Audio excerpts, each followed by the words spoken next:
Yes. Now relations. First of all, what we'll do is we'll revise a little bit, जिससे आप flow में आ जाओ. Relations को थोड़ा सा revise करेंगे. Suppose हमारे पास कोई set है A.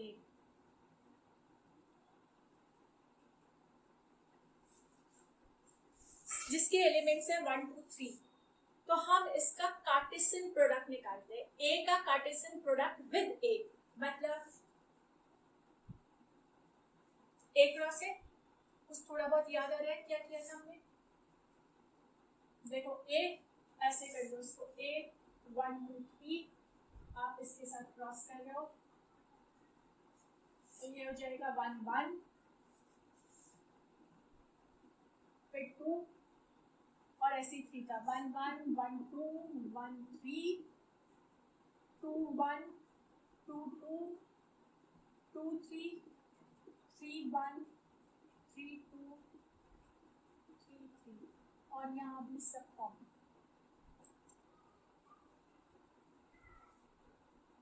यही था ना Cartesian product. This was the Cartesian product. A cross A. यही तो किया था आपने. A cross A. अब relation R is what? Relation R is a set on A cross A.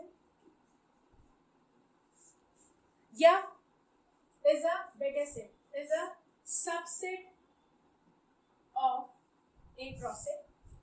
A cross A का subset है ये. Relation R is a subset of A cross A. जैसे मैं बोलती हूँ यहाँ पर रिलेशन R क्या है? Set of order test x y such that x is even and xy belong to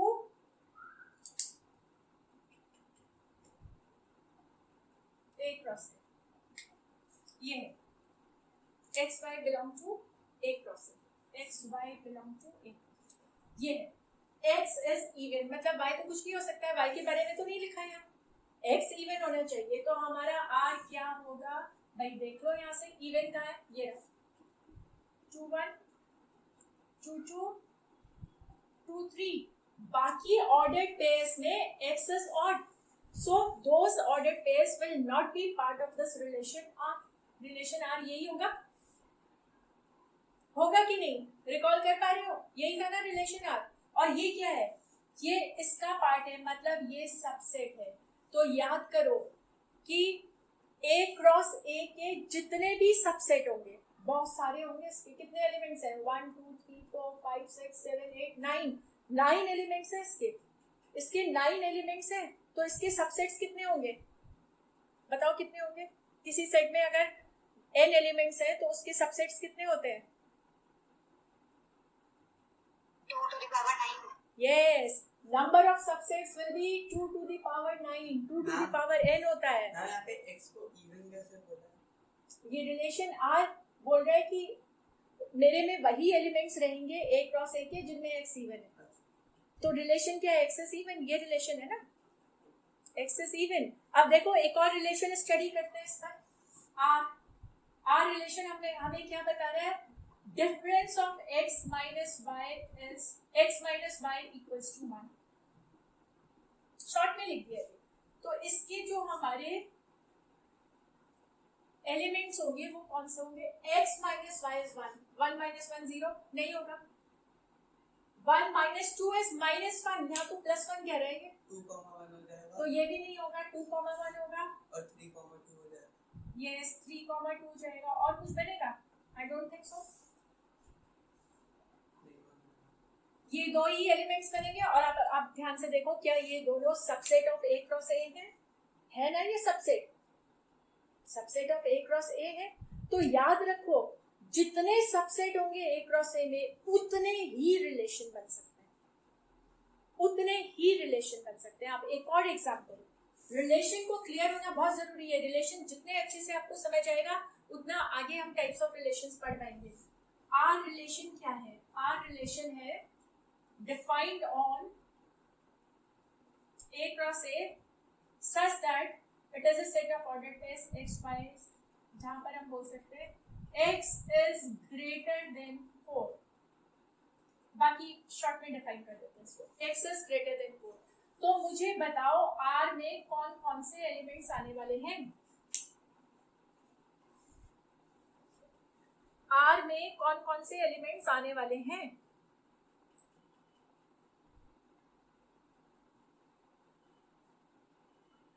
कोई भी नहीं है भाई, x तो 4 से बड़ा है ही नहीं, x तो केवल 1 2 3 है, 4 भी नहीं है, 4 से बड़ा है ही नहीं, यानी कि ये तो खाली रहेगा, इसको हम 5 भी बोलते हैं ना, एम्प्टी सेट। और आपको याद है किसी भी सेट के सबसेट्स में एम्प्टी सेट भी होता है, याद है ना? तो ये empty set is also a subset of A cross A।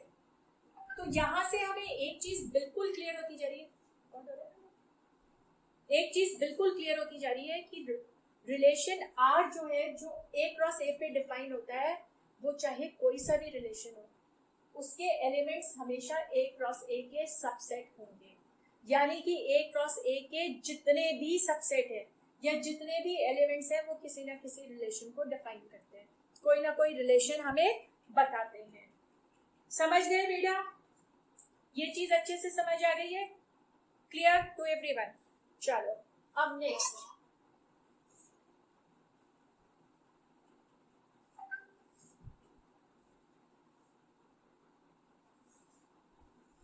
Next है हमारा description of a relation. Relation को डिस्क्राइब कैसे करें?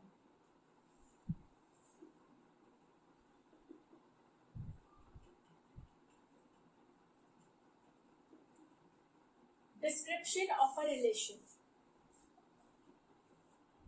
and let us understand this by the help of examples.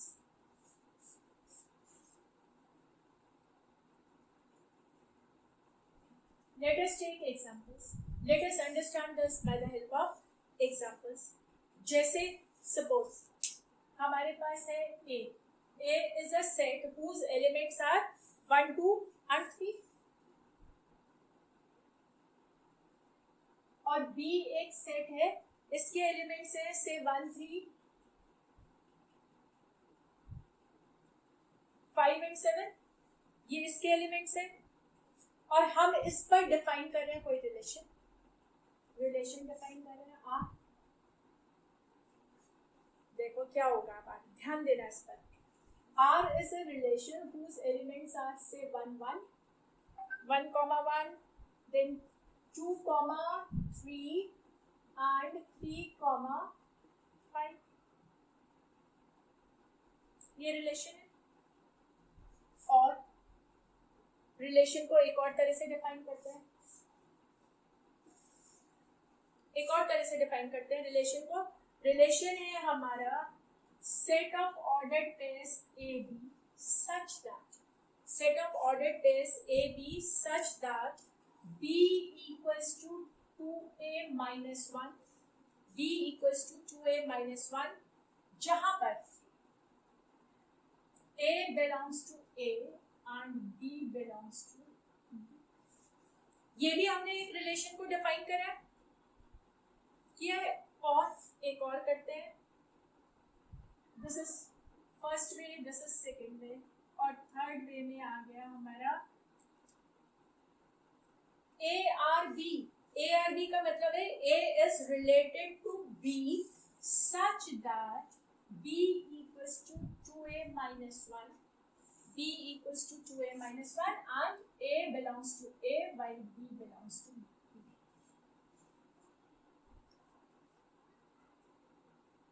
ये तीनों तरीके एक ही रिलेशन को बताने के हैं। जब रिलेशन में एक्चुअल एलिमेंट्स, किसी भी सेट में उसके एक्चुअल एलिमेंट्स को लिखा जाता है, उसको कौन सा फॉर्म बोलते थे? Roster form. आ रहा है यार? Roster form, set builder form. So this is what, this is which form? This is roster form, this is roster form. और ये कौन सा है? Set builder form. और अगर आप ध्यान दो तो ये भी एक टाइप से सेट बिल्डर फॉर्म है। इसी चीज को थोड़ा सा अलग कर दिया, A is related to B बोल दिया, तो ये दोनों सेट बिल्डर फॉर्म है, दिस इज रोस्टर फॉर्म।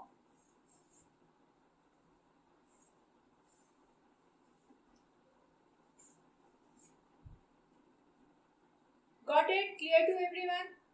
सब सब समझ गए हैं ना इसको? ये समझ में आ गया? ये बेटा बेसिक्स रिवीजन बहुत बहुत जरूरी है, क्योंकि हमारा first part of the chapter पूरा रिलेशन के ऊपर ही है, और ये चीजें जितनी अच्छे से क्लियर होंगी उतना वो इजी हो जाएगा। चलो आप आगे बढ़ते हैं। नाम double okay okay okay okay, finish it then I rub it.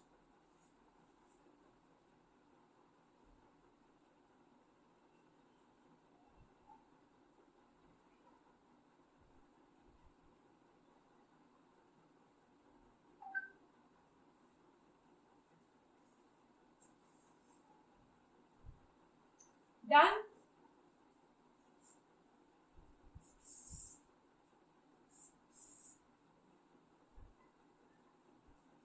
अब कुछ क्वेश्चंस की हेल्प से इनको समझने की कोशिश करते हैं इन सब बातों को, और क्वेश्चंस को सॉल्व करना, क्वेश्चंस एग्जांपल लेकर समझने की सबसे अच्छा तरीका होता है।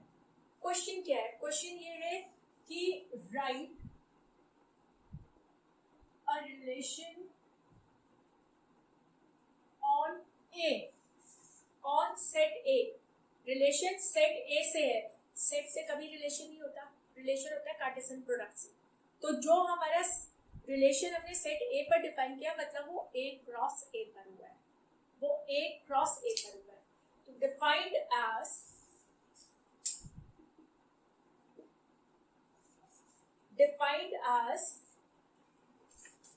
एक्स आर वाई, तीसरा फॉर्म आ गया ना, x R y. X is related to y. किस तरह से एक्स वाई से रिलेटेड है? इस तरह से रिलेटेड है, y equal to x square, y equal to x square है ए क्या है? ए सेट है, इसके एलिमेंट्स हमें दे रखे हैं 1 माइनस 1 1 माइनस 1 2 3 एंड 4 2 3 एंड 4, ये इसके एलिमेंट्स हैं। चलो जरा ध्यान दो भाई, write a relation on A. On A का मतलब क्या है? डिफाइंड ऑन सेट ए, इसका मतलब होता है डिफाइंड ऑन सेट ए, मतलब ए क्रॉस ए। तो हम ए क्रॉस ए कर लेते हैं, और हमेशा पिक्टोरियल फॉर्म में, पिक्चर के फॉर्म में रिप्रेजेंट करना आसान होता है। तो भाई कर लो, ये ए माइनस 1 1 2 3 4 माइनस 1 1 2 3 4, और आप किसी भी सेट के एलिमेंट्स को किसी भी ऑर्डर में लिख सकते हो। आप सोचोगे ये माइनस 1 इधर था, ये पहले क्यों लिख दिया? कोई फर्क नहीं होता है, उससे कोई भी फर्क नहीं पड़ता है। ठीक है, चलो अब इस रिलेशन आर के एलिमेंट्स को देखने की कोशिश करते हैं। y equal to x square, y equal to x square, y x का स्क्वायर है। तो जरा ध्यान दो, y x का स्क्वायर है, x माइनस 1 है तो इसका स्क्वायर 1 होगा, ये y हो गया। x 1 है तो इसका स्क्वायर भी 1 होगा, x 2 है तो इसका स्क्वायर 4 होगा, माइनस 2 है ही नहीं, 3 का स्क्वायर 9, 4 का 16, वो इसमें है ही नहीं, यानी कि केवल 3 एलिमेंट्स बन गए। क्या हो जाएंगे ये? माइनस 1 1 1 कॉमा 1 2 कॉमा 4, ये हो जाएंगे। देखो चेक करो, समझ गए ना ये क्या हुआ है? यस ओके, अब इसमें एक चीज और आती है, जो हमारा रिलेशन है उसका डोमेन और रेंज लिखो। डोमेन क्या होता है? Domain set of first elements of all ordered pairs, और रेंज क्या होगा? Similarly range will be set of second elements of all ordered pair. तो डोमेन हमारा बन जाएगा माइनस 1 1 2, और रेंज हो जाएगा हमारा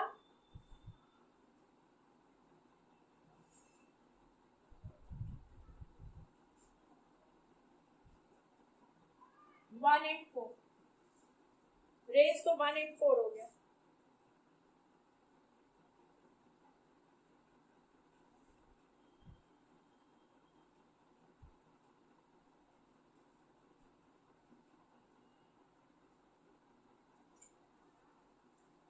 चलो अब एक और क्वेश्चन ट्राई करते हैं. मैथ्स में है questions. Done. Ma'am set of second elements का मतलब क्या होता है? Set of second elements of all the ordered pairs.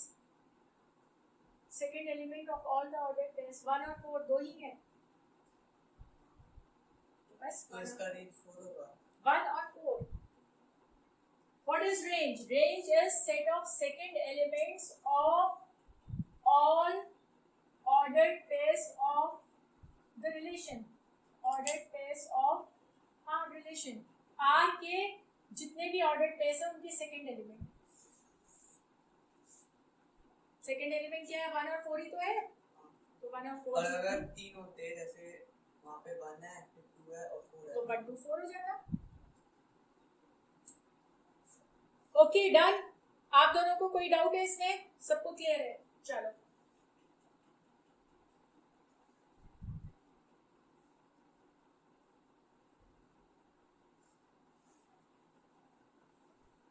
now next question is let a equal to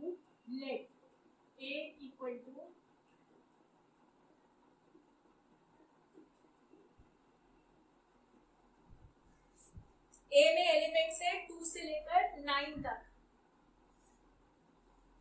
Let R be the relation defined on A. Defined on A मतलब A cross A में के subset है ये relation.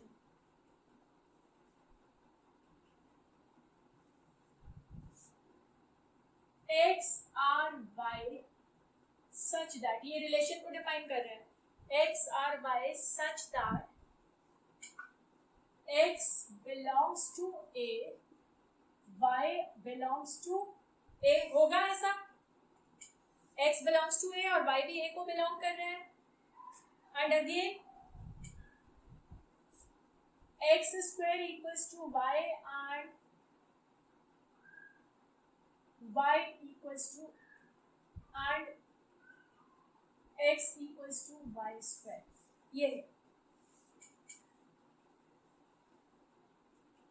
x square equals to y या x equals to y square. Find domain and range of R. Find domain and range of R. अभी मैंने आपको एक चीज बताई थी ना, पिक्टोरियल रिप्रेजेंटेशन हमेशा आसान होता है. पिक्चर बनाओ. A क्रॉस A करना है हमें. A है हमारा 2 3 से लेकर 9, 2 3 से लेकर 9.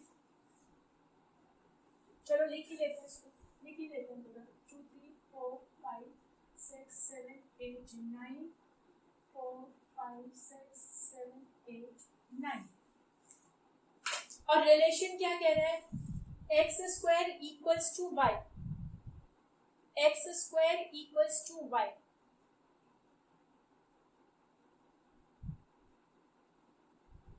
हम वो दोनों सेम नहीं है. x स्क्वायर नहीं, x square equals to y and x equals to y square.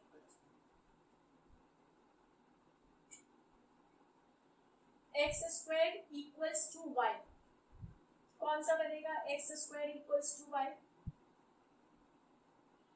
By 2 का स्क्वायर. एक्स का स्क्वायर 2 का स्क्वायर वाई के बराबर है 4. मतलब ये बनेगा एक पेयर हमारा. ऐसी एक्स स्क्वायर 3 का स्क्वायर इक्वल्स टू 9 है. और भाई 4 5 के स्क्वायर तो 9 से ज्यादा होंगे जो यहाँ पर रहेंगे, तो वो तो हमारे पेयर्स बन ही नहीं सकते. दूसरा क्या है ये भी देखना हमें. X equals to y square. x equals to y square. x y square के बराबर है. ये हो गया. x 4 है और y square 2 का स्क्वायर है. y 2 है. और कुछ बन रहा है हमारे यहाँ पर. ये भी बन रहा है ना. 9 यस 9 and 3 ये भी बन रहा है. तो हमारा r क्या हो गया? हमारा r रिलेशन हो जाएगा 2 4 comma 9, 4 comma 2, 9 comma 3. Just check, यही रिलेशन बनेगा हमारा, और इसका डोमेन होगा फर्स्ट एलिमेंट्स ऑर्डर करके 2, 3, 4, 9 और range second 2, 3, 4, 9.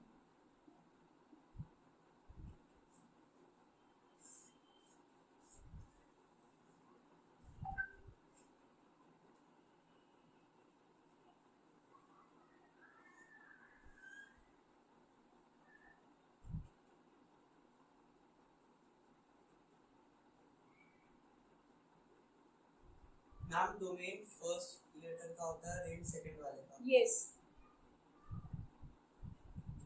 Very clear, very clear. अब जरा एक क्वेश्चन आगे बढ़ने से पहले, ए में कितने एलिमेंट्स हैं? 1, 2, 3, 4, 5, 6, 7, 8. जरा ध्यान देना. सपोज मेरे पास एक सेट ए है जिसमें एलिमेंट 1, 2, 3 है, और दूसरा सेट बी है जिसमें एलिमेंट ए एंड बी है. तो मुझे बताओ ए क्रॉस बी कितने होंगे एलिमेंट्स? इसमें अगर m एलिमेंट्स है, इसमें n है, तो a क्रॉस b में m इंटू n होता है. याद आ रहा है कुछ? 6 होंगे. और जो हमारा a क्रॉस b है ना, उसके सबसेट कितने होंगे?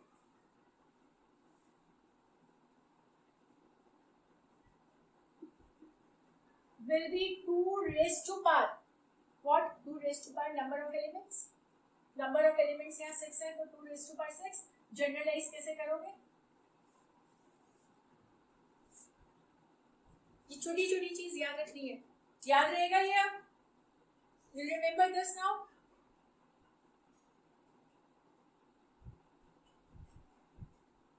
यानी कि how many relations are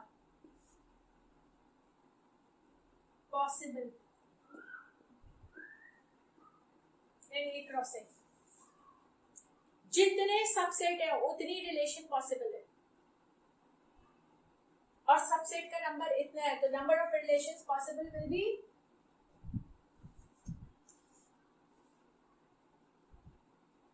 got it. ये चीजें बेटा समझना बहुत जरूरी है.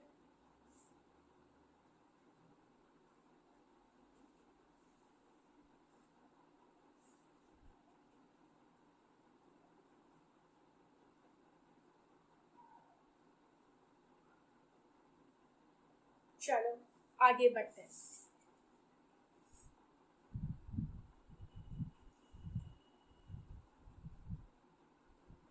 आप नीचे का तब तक लिख सकते हो, मैं क्वेश्चन लिख देती हूँ.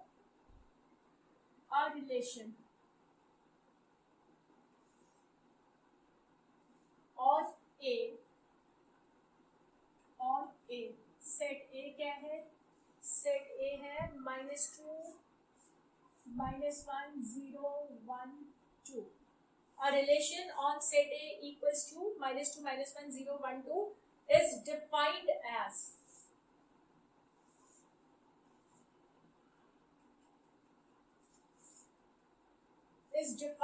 as R equal to set of ordered pairs xy, set of ordered pairs xy such that y equals to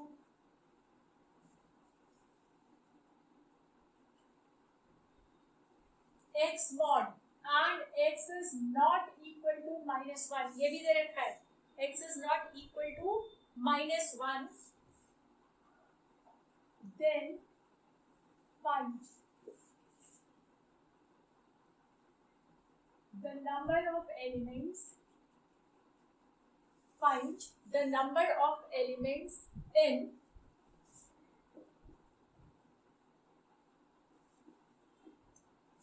power set of R.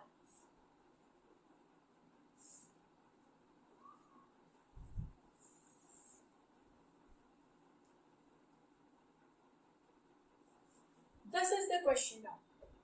Read it carefully first. अच्छे से पढ़ो उसको पहले। मैम पावर सेट का मतलब है? पावर सेट क्या था बेटा? Power set was set of all subsets. आ रहा है याद? सारे सबसेट्स के सेट को पावर सेट बोलते हैं। सारे सबसेट के सेट। चलो सबसे पहले तो हमारा रिलेशन डिफाइंड है ए पर, मतलब ए क्रॉस ए। चलो ए क्रॉस ए बना, -2 -1 0 1 2 -2 -1 0 1 2। एक चीज आप देख रहे हो, ये पिक्टोरियल रिप्रेजेंटेशन से आसान हो जा रही है चीजें, हो रही है कि नहीं? अब आ जाओ। Relation R is a set of ordered pair x y such that y equals to x mod modulus of x। modulus of x क्या बताता है आपको? Positive value. x चाहे नेगेटिव हो चाहे पॉजिटिव हो, mod x तो हमारा पॉजिटिव होगा। यही तो मतलब होता है ना भाई? if x is -1 mod x equals to 1, if x is 1 mod x equals to 1, यही तो चीज थी। तो चलो जरा रिलेशन ढूंढते हैं। रिलेशन क्या ढूंढेंगे? क्या होगा?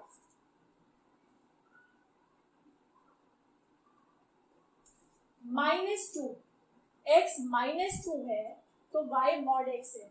mod x मतलब 2 हो गया, ये पेयर बनेगा हमारा, ध्यान दो। फिर x -1 है पर यहाँ दे रखा है x शुड नॉट बी -1, तो -1 तो हम लेंगे ही नहीं, हट गया वो तो गायब। x 0 है तो mod x 0 होगा, x 1 है mod x 1 होगा, x 2 है mod x 2 होगा। यही तो एलिमेंट्स बने हमारे। क्या हो जाएगा हमारा relation? R will be -2 to 0, 0 1, 1 2, 2। -2 order pair की जगह 2 -2 नहीं बनेगा? हाँ बेटा, किसमें? यहाँ 2 -2 क्यों बनेगा बेटा? x is -2 तो y mod x है, -2 का mod 2 होता है तो y will be 2। ठीक है, ये बड़ा कंफ्यूजन, ये पार्ट बहुत कंफ्यूजिंग होता है। इसको इस तरह से करो, ये कंफ्यूजन हो जाता है। यू आर नॉट रॉन्ग, ये कंफ्यूजन होता है, पर कैसे लो? हमारा जो रिलेशन है वो x y के ऑर्डर पे है भाई। x तो हम यही लेंगे ना, x की वैल्यूज तो यही होंगी ना। y हमारा mod x है तो mod x हमारे y में जाएगा, तो x की वैल्यू अगर -2 है तो y mod -2 होगा, mod -2 is +2। x की वैल्यू अगर -1 है तो y mod -1 होगा, पर यहाँ लिखा है -1 नहीं लेना है, -1 नहीं लिया। x की वैल्यू 0 है तो mod x जो कि y है वो 0 है, सो ऑन। ये बन गए आपके। अब क्वेश्चन क्या कह रहे हैं? क्वेश्चन क्या कह रहे हैं? आगे पढ़ो।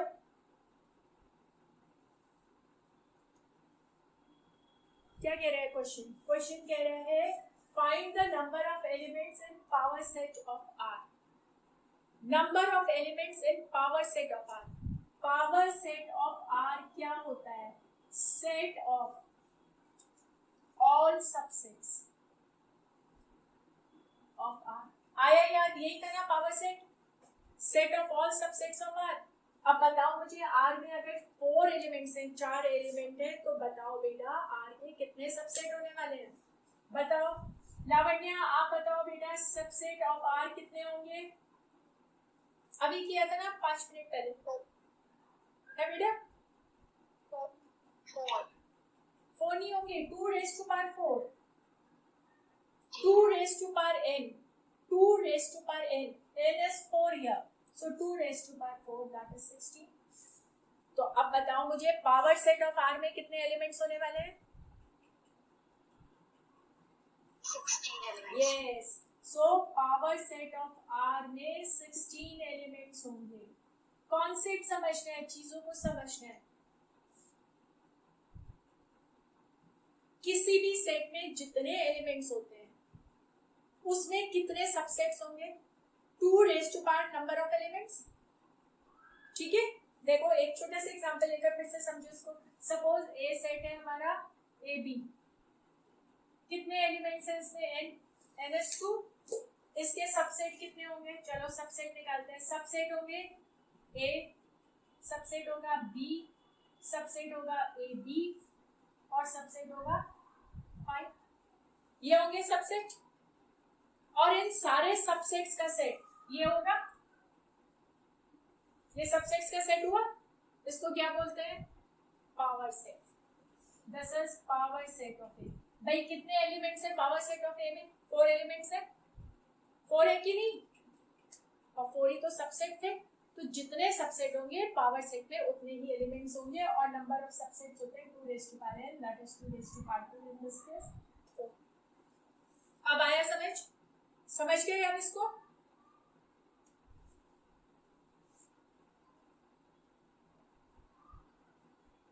सिंपल से क्वेश्चंस है, आपका रिवीजन भी हो रहा है, और ये सारी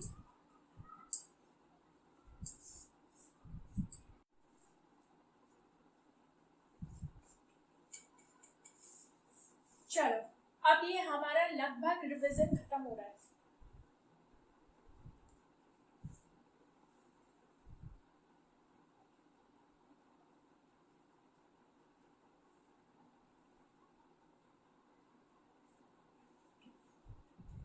हम बढ़ रहे हैं अब इनवर्स ऑफ अ रिलेशन की तरफ।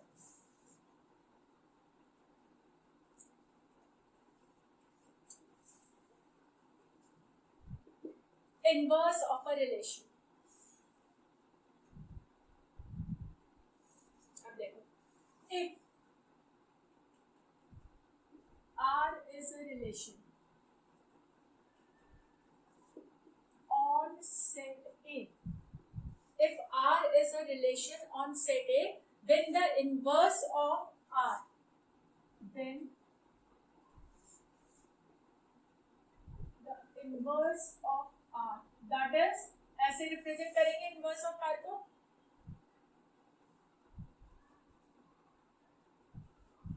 on A can be defined as,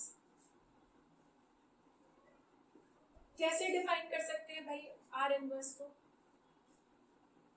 R inverse will be set of ordered pairs BA, नहीं तो set of ordered pairs AB होता है रिलेशन R में, यहाँ पर R inverse में set of ordered pairs BA होगा, such that set of ordered pairs AB belong to R। Focus करो थोड़ा सा इस पे, अभी समझ आ जाएगा ये क्या होगा। अगर कोई रिलेशन R सेट A पर डिफाइंड है, तो उसका जो इनवर्स है R इनवर्स, वो भी सेट A पर डिफाइंड होगा। उसको कैसे डिफाइन करेंगे? R inverse is a set of ordered pairs BA where AB, set of ordered pair AB is a part of relation R. AB belongs to R, then BA will belong to R inverse। इससे साफ हमें पता चल रहा है domain of R inverse will be actually range of R, and range of R inverse will be domain of, देखो focus करो थोड़ा सा, समझ आ जाएगा।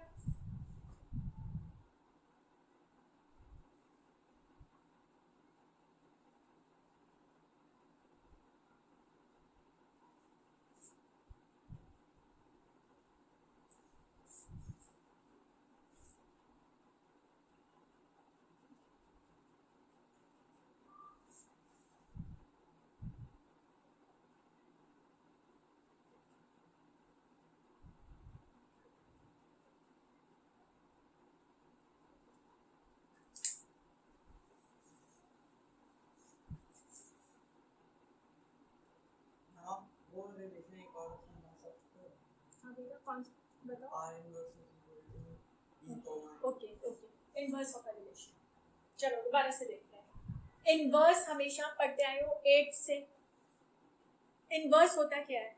रेसिप्रोकल, उल्टा, ऑपोजिट। इनवर्स ऑपोजिट होता है। तो अगर हमारा रिलेशन इस तरह का है, सपोज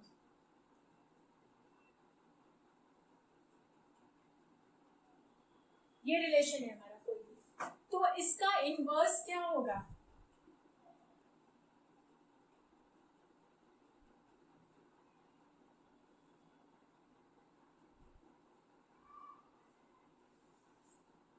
क्या किया, ए बी अगर एलिमेंट आर का है तो आर इनवर्स का एलिमेंट बी ए हो जाएगा। ये बात समझे? तो अगर हमारे आर का जो डोमेन है वो क्या है, 1 1 1 है, मतलब सेट ऑफ फर्स्ट एलिमेंट्स, तो जो आर इनवर्स का डोमेन होगा वो आर का सेट ऑफ सेकंड एलिमेंट्स हो जाएगा कि नहीं भाई? Domain of R is all elements A, all element set of all elements A of order टेस, जबकि ए यहाँ पर बी बन चुके हैं, यानी कि इसका जो डोमेन है वो इसका रेंज हो गया। देखो ना, इसका डोमेन क्या है, इसका डोमेन है 1 और इसका रेंज क्या है, इसका रेंज है 2 3 5, जबकि इसका डोमेन क्या है, इसका डोमेन है 2 3 5 और इसका रेंज क्या है, हुआ range of R is domain of R inverse and domain of R is range of R inverse. Got it? समझ गए ये वाली चीज अच्छे से? क्लियर है? चलो, तो ये हमारा कंप्लीट हो गया है रिविजन।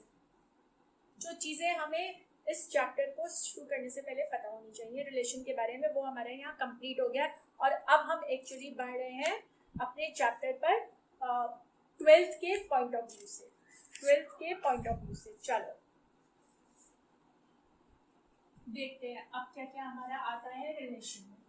सबसे पहले हम यहाँ पर पढ़ने वाले हैं few types of relations.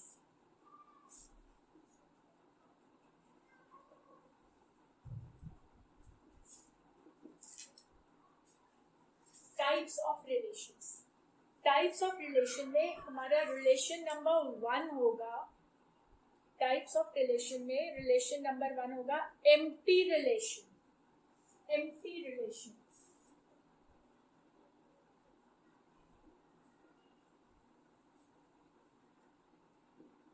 Empty relation भाई नाम से ही समझ आ रहा है ना, एम्प्टी खाली, मतलब इस वाले रिलेशन में तो कोई भी ऑर्डर पेयर होने ही नहीं वाला है, इसमें कोई एलिमेंट ही नहीं होने वाला है।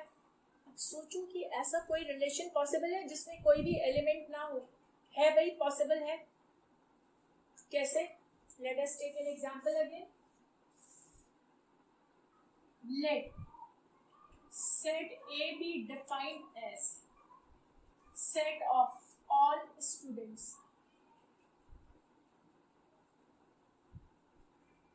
of a school। किसी भी स्कूल के स्टूडेंट्स की बात कर रहे हैं, किसी भी स्कूल के स्टूडेंट्स की बात कर रहे हैं, उन सारे स्टूडेंट्स का जो सेट है वो सेट ए है।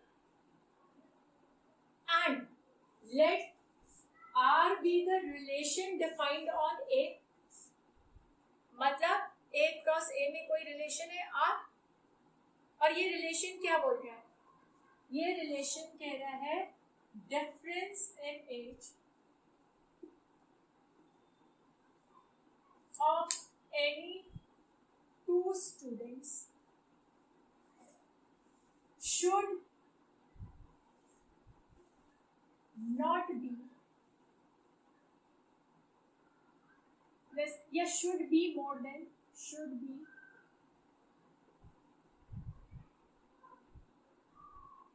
more than 100 years। ये है हमारा रिलेशन, फोकस करो इस पर। ये है हमारा रिलेशन, हमारा सेट ए है जिसमें सारे स्टूडेंट्स ऑफ द स्कूल है, और हमारा रिलेशन आर है जो क्या बता रहा है, difference in age of any 2 students should be more than 100 years, यानी कि किन्हीं भी 2 स्टूडेंट्स की एज का डिफरेंस 100 साल से ज्यादा होना चाहिए। अब आप सोचो, अगर आपका नर्सरी का या प्री नर्सरी का भी कोई बच्चा है, चलो अर्लीस्ट मान के चले कि वो बेचारा बोलना सीखा, उसकी मम्मी पापा ने तभी उसको स्कूल में एडमिशन दिला दिया, भाई 2 साल का 2.5 साल का है, 2 साल का बच्चा है। और जो क्लास 12, आपको पता है last class of this school होती है, क्लास 12 का बच्चा कोई 17 18 19 ईयर्स इससे ऊपर नहीं होगा, एवरेज मान लेते हैं 18 साल का बच्चा है, और जो सबसे छोटी क्लास है स्कूल की वहाँ 2 साल का बच्चा है, तो मैक्सिमम जो एज डिफरेंस है वो इन्हीं के बीच हो सकता है। बाकी और क्लासेस के बच्चों के बीच में तो कम ही एज डिफरेंस होगा। कितना होगा? 16 साल हुआ, 18 साल का क्लास 12 का, 2 साल का प्री नर्सरी का, भाई हुआ आपका 16 साल का डिफरेंस। ठीक है, 18 साल मान लो, 20 साल मान लो, उससे ऊपर तो भाई कोई बुढ़ा ही हो गया 12th करते करते, बिल्कुल वहां बैठा हुआ है 12th में, तो 20 साल हो गया, 20 साल से ऊपर हो ही नहीं सकता। अब क्या ये पॉसिबल है कि किन्हीं भी दो स्टूडेंट्स की एज का डिफरेंस 100 साल हो? किसी भी स्कूल में नहीं पॉसिबल है, यानी कि इस रिलेशन में कोई भी एलिमेंट नहीं होने वाला है। तो ये क्या है? ये रिलेशन एम्प्टी रिलेशन है।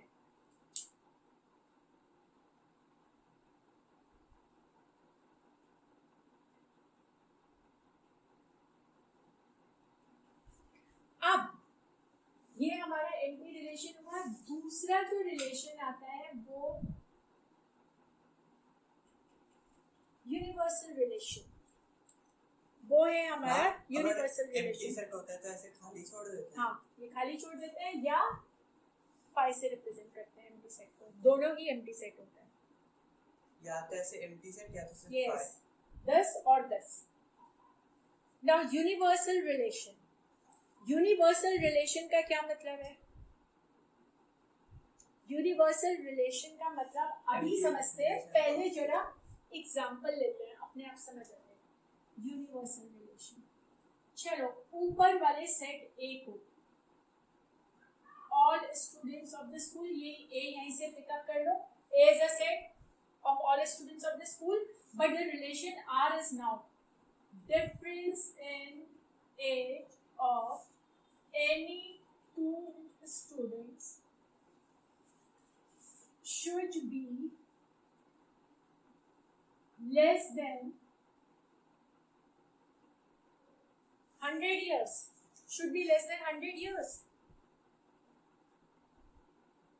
अब लेस देन 100 years का क्या मतलब है? लेस देन 100 years में 90 भी आता है, 0 भी आता है, 2 भी आता है, 10 भी आता है, सब कुछ आता है।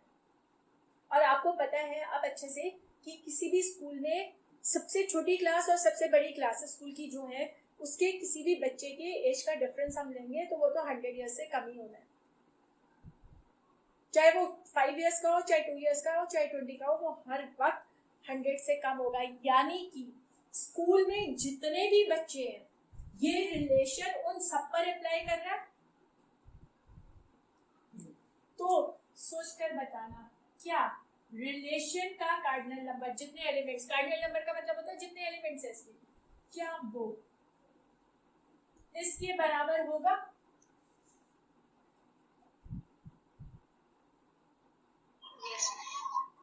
होगा, मतलब जितने एलिमेंट्स इसमें हैं वो सबके सब रिलेशन में होने वाले हैं। तो ऐसा रिलेशन जिसके सारे एलिमेंट्स ए क्रॉस ए के ही एलिमेंट्स हैं, उसको बोलते हैं universal relation. So this represents a universal relation.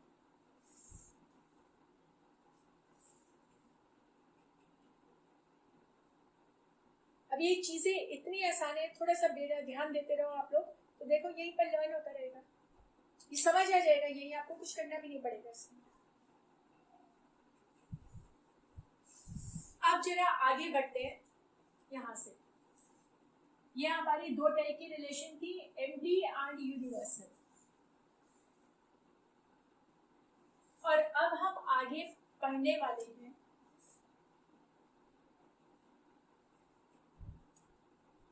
Reflexive, symmetric,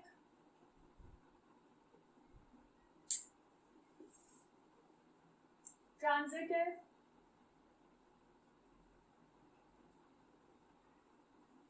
equivalence relation. Reflexive relation, symmetric relation, transitive relation and equivalence relation, ये चार हम पढ़ेंगे, एक एक करके इनको देखेंगे ये क्या होते हैं। चलो आ जाओ सिमेट्रिक पर। सॉरी, रिफ्लेक्सिव पर, third one is reflexive.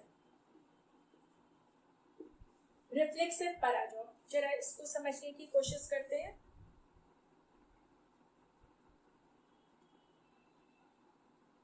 Reflexive relation को हम डिफाइन कैसे करते हैं?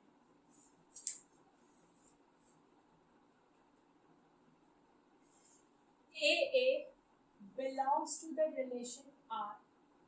AA belongs to the relation R for all A belonging to A. इसकी जरूरत नहीं है, सेट नहीं है। रिफ्लेक्ट, अब इसका मतलब क्या है? रिफ्लेक्सिव रिलेशन में क्या होता है? A is related to A. Let us again take an example so that we are able to understand this. नाम इसमें E क्या है? Capital E. Any set, उस सेट के एलिमेंट्स स्मॉल ए से रिप्रेजेंट हो रहे हैं, और हमारा जो A क्रॉस A है, ये जो रिलेशन है वो हमेशा A क्रॉस A पे डिफाइन होता है. When we say a relation R is defined on A means A cross A. मतलब रिलेशन में कभी भी सिंगल एलिमेंट नहीं होगा, ऑर्डर्ड पेयर्स होंगे, हमेशा ऑर्डर्ड पेयर्स होंगे, ये चीज याद रखनी है. अब देखो, सपोज हमारा रिलेशन R है, किसी भी सेट A पर डिफाइंड है हमारा रिलेशन 1 1 2 2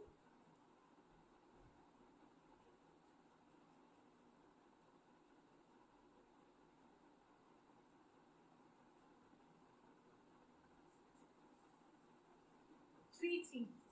A क्या है? A है 1 2 3.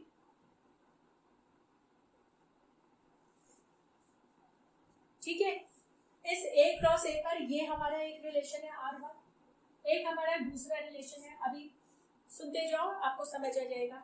एक हमारा दूसरा रिलेशन है, जैसे दूसरे रिलेशन में केवल ये है, और एक हमारा तीसरा रिलेशन है 1 1 2 2 3 3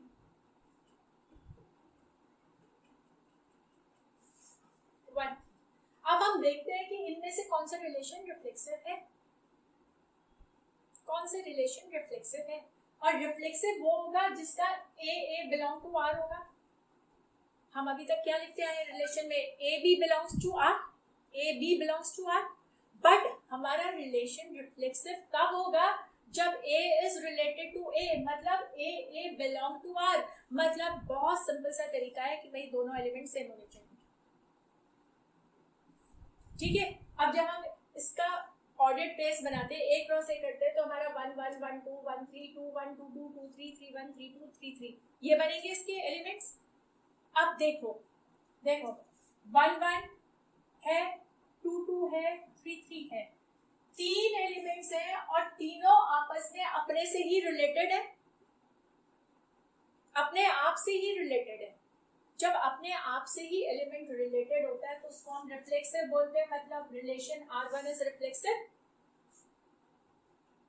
अब R2 में देखो, R2 में 1 1 है, भाई 1 is related to 1, 2 is related to 2. हो रहा है ना वही वाला कॉन्सेप्ट? यही वाला कॉन्सेप्ट आ रहा है कि नहीं R2 में? क्या R2 भी रिफ्लेक्सिव है? सोचो, R2 भी रिफ्लेक्सिव है भाई. A एलिमेंट A मतलब सेम 1 1 2 2 इसमें है. यस बेटा, मैं किस सेइंग समथिंग? रिफ्लेक्सिव नहीं है. क्यों नहीं है रिफ्लेक्सिव? क्यों नहीं है? 3 3 यस, क्योंकि इसमें you are absolutely right. Possible values होने चाहिए. राइट, इसमें वायोलेशन हो रहा है भाई. इसमें 3 3 भी तो होना चाहिए, वो नहीं है. इसमें वायोलेशन हो रहा है, वायोलेशन हो रहा है. इस टर्म पर ध्यान देना, ये हमें बहुत ज्यादा मदद करने वाला है सारे क्वेश्चन सॉल्व करने में. वायोलेशन हो रहा है, तो जब हमें रिफ्लेक्सिव प्रूव करना है, वायोलेशन ढूंढो. वायोलेशन हो रहा है कि नहीं? अगर एक भी वायोलेशन पकड़ में आ गया तो वो रिफ्लेक्सिव नहीं है. आ गया वायोलेशन पकड़ में, भाई 3 3 भी तो होना चाहिए था, नहीं है. अब देखो रिलेशन R3, ये क्या रिफ्लेक्सिव है? नहीं, उसमें 1 3 गलत है भाई. इसके एलिमेंट्स 1 2 3 है तो 1 1 होना चाहिए है, 2 2 होना चाहिए है, 3 3 होना चाहिए है. कोई भी वायलेशन हो रहा है ना? वायलेशन नहीं हो रहा है, उसके आगे चाहे कुछ भी हो, हमें जो चाहिए रिफ्लेक्सिव के लिए वो तो सब है ना, वो तो सारे एलिमेंट्स है ना. वायलेशन नहीं हो रहा है तो ये हमारा रिफ्लेक्सिव है. ध्यान दो वायलेशन टर्म. देखो ए एलिमेंट्स यहाँ कितने होंगे भाई, 1 1 होगा, 2 2 होगा, 3 3 होगा, उसके अलावा ए कुछ नहीं हो सकता। तो ये तीनों ए जिस भी रिलेशन में मौजूद हैं, प्रेजेंट है, वो रिलेशन रिफ्लेक्सिव होगा। अगर इनमें से एक भी मिसिंग है तो वो रिलेशन रिफ्लेक्सिव नहीं होगा, मतलब आपको वायलेशन देखना है, और यहाँ पर वायलेशन हो रहा है, यहाँ 3 3 नहीं है, तो ये सीधा हमारा रिफ्लेक्सिव से कट हो गया। यहाँ पर तीनों हैं, यहाँ पर तीनों हैं, ये दोनों ही रिफ्लेक्सिव है। इसके इन तीनों के अलावा कुछ भी और होता रहे उससे कोई फर्क नहीं पड़ता, पर ये तीनों जहां पर होंगे, कोई भी वायलेशन नहीं हो रहा होगा, वो रिफ्लेक्सिव हो जाएगा। पॉइंट टू बी नोटेड, बस यही इंपॉर्टेंट पॉइंट है, वायलेशन देखना है। अब बेटा इन चीजों का ख्याल रखोगे ना, आगे देखना क्वेश्चंस ना ऐसे ऐसे निकलते रहते हैं, इतना आसान नहीं है, ये चीजें ध्यान रखनी। वायलेशन है, अगर वायलेशन हो रहा है तो रिफ्लेक्सिव नहीं, अगर वायलेशन नहीं हो रहा है तो रिफ्लेक्सिव है। उसके अलावा जितने भी एलिमेंट्स और हैं उससे हमें कोई फर्क नहीं पड़ता। हमें तो अपने कबर्ड में रेड और ग्रीन कलर की ड्रेसेस चाहिए तो चाहिए, उसके अलावा कुछ है या कुछ नहीं है हमें फर्क नहीं पड़ता, पर रेड ग्रीन होना जरूरी है।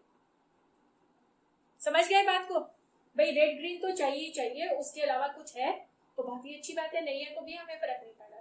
तो भाई ए वाले सारे एलिमेंट्स होने चाहिए, सब चाहिए हमें, ए वाले सारे एलिमेंट्स होने चाहिए, उसके अलावा क्या है या क्या नहीं है हमें फर्क नहीं पड़ता, मतलब वायलेशन नहीं होना चाहिए, बस। Got it? This is the meaning of reflexive. और आपको रिफ्लेक्सिव अच्छे से समझ आ गया तो सिमेट्रिक और ट्रांजिटिव समझने में ज्यादा परेशानी नहीं होगी। तो सिमेट्रिक और ट्रांजिटिव को हम कैरी ऑन करेंगे अब नेक्स्ट क्लास में। इतनी चीज को रिवाइज करो